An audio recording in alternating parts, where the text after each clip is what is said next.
One thing I love about the Pokemon world is how expansive it is, covering so many different regions and places, and also including so many great Pokemon and characters. The world is ever growing and changing, and new stories are being told every day. These things morph this world that I have been following since I was little into a much more magical place. A place that I can escape to whenever I feel the need. A place that nostalgia mixes with happiness and makes me content for a little while longer. But the world of Pokemon has also touched me on an emotional level, along with the many stories that have brought a tear to my eyes over the years. And that brings us to the main topic of today's video. These are the top 5 saddest moments in the Pokemon anime that I'm sure fans, both old and new, can find some connection to in one way or another. But right before that, I'd just like to say, if you really enjoy this video, please consider subscribing. I put a lot of effort and creativity into these videos, and seeing a positive reaction from the viewers really makes it all worth it. Now, after all that, let's dive into the saddest moments in the amazing world of Pokemon. Why drag this thing out anymore? Just leave now! The first moment on this list comes in the form of a story revolving around Jessie and James. This sad moment takes place in the episode A Poached Ego, which is a part of the Advanced Generation series. In this episode, there is a Pokemon hunter named Rico who has captured 2 different herds of both Ekans and Koffing in the Petalburg Forest. Jessie, James, Meowth, Arbok, and Weezing make a combined effort to save these Ekans and Koffing from the Pokemon hunter and his Tyranitar. However, it becomes abundantly clear that the only way to save these Pokemon is to have Arbok and Weezing guide them into the forest, while Jessie, James, and Meowth act as a diversion to stop Rico. Jessie and James tell Arbok and Weezing to go and not look back, knowing that this would be the last time they'd see one another.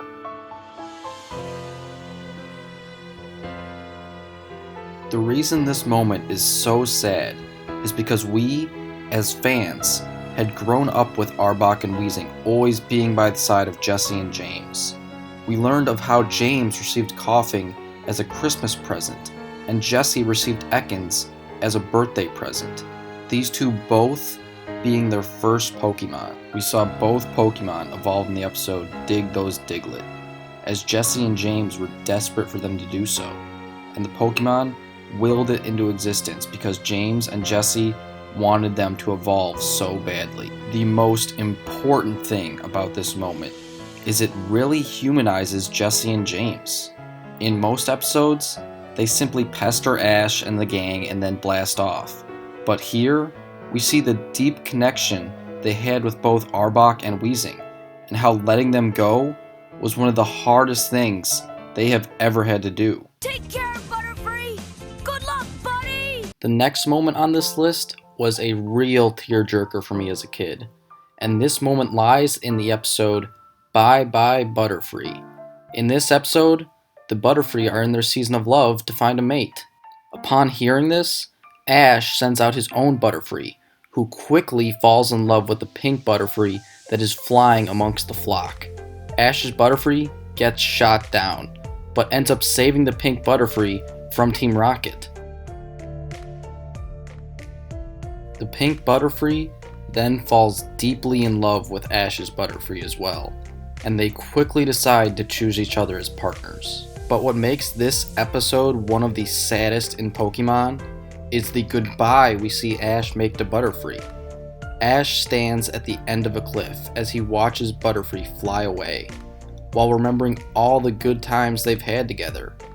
And at the end, he waves and wishes Butterfree good luck, as Butterfree flies away with tears in its eyes. What makes this moment so impactful was that Butterfree was Ash's first Pokemon that he ever caught, way back in Viridian Forest when it was only a Caterpie, one of his first Pokemon friends, and had been such a lovable character to this point in the series. The true underlying theme in this episode is that Sometimes, in life, family and friends leave us. People move on with their lives, and time will always keep progressing forward. But that doesn't mean you can't cherish the time spent with those you love. The expression, "don't be sad that it's over, be glad that it happened," perfectly applies to this moment of the Pokemon anime.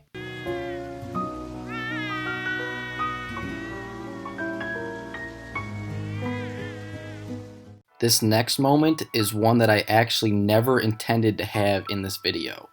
But after analyzing the circumstances of this episode, I don't know how I could possibly leave it off. This moment takes place in the episode, "One Journey Ends, Another Begins."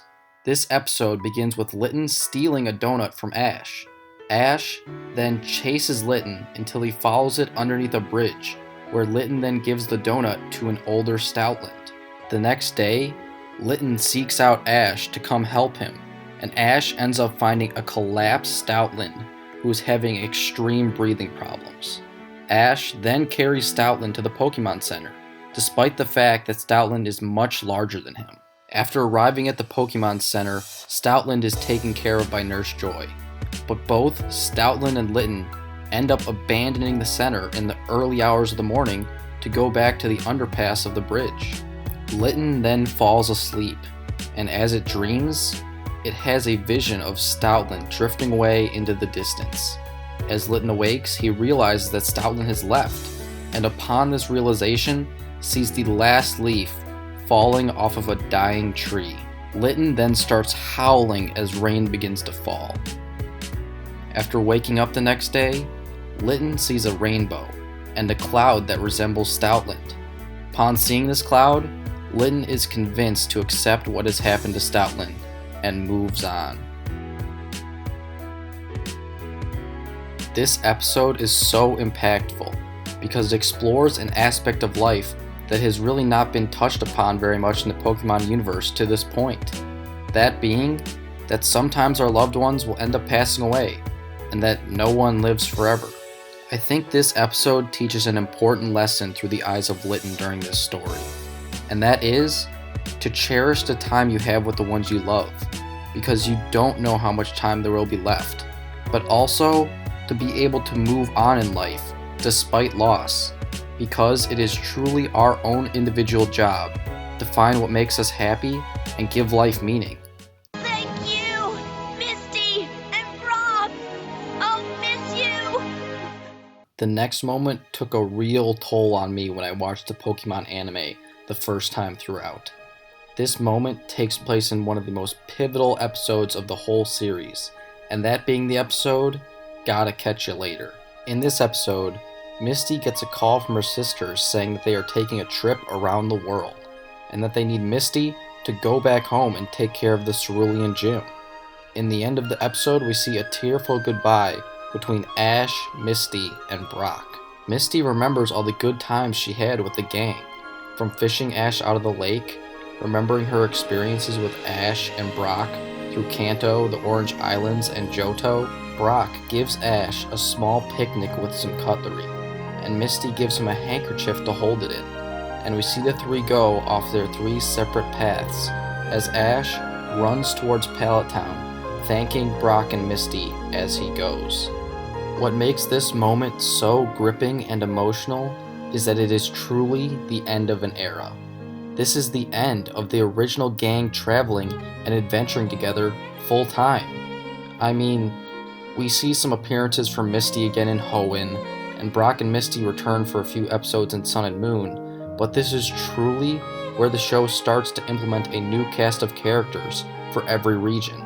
Now, don't get me wrong, I love a lot of the characters that follow the original trio, such as May, Dawn, Clemont, and Serena, but the reason Misty and Brock are so recognizable today is because they were the iconic characters that built up the Pokemon anime and led it to being what it is today.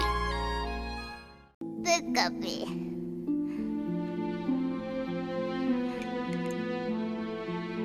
The guppy. The final moment on this list is sad to me, mostly for nostalgic purposes. This moment holds a very important place in my heart as I experienced it for the first time when I was very young.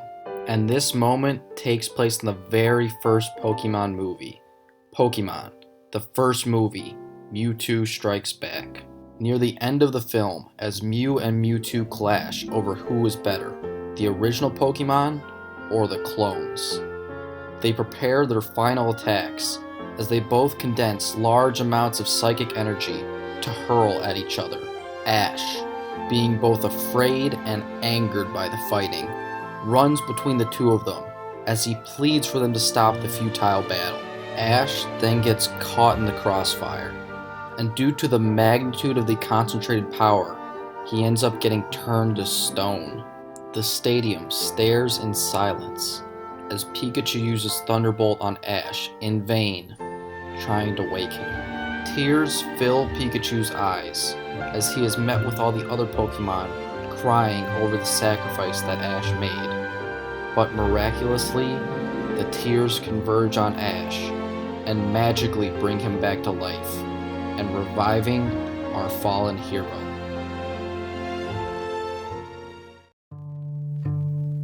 Oh baby, I love your madness. It's so incredibly beautiful. Oh, you shine like gold, so selfless to all, and wild like an animal.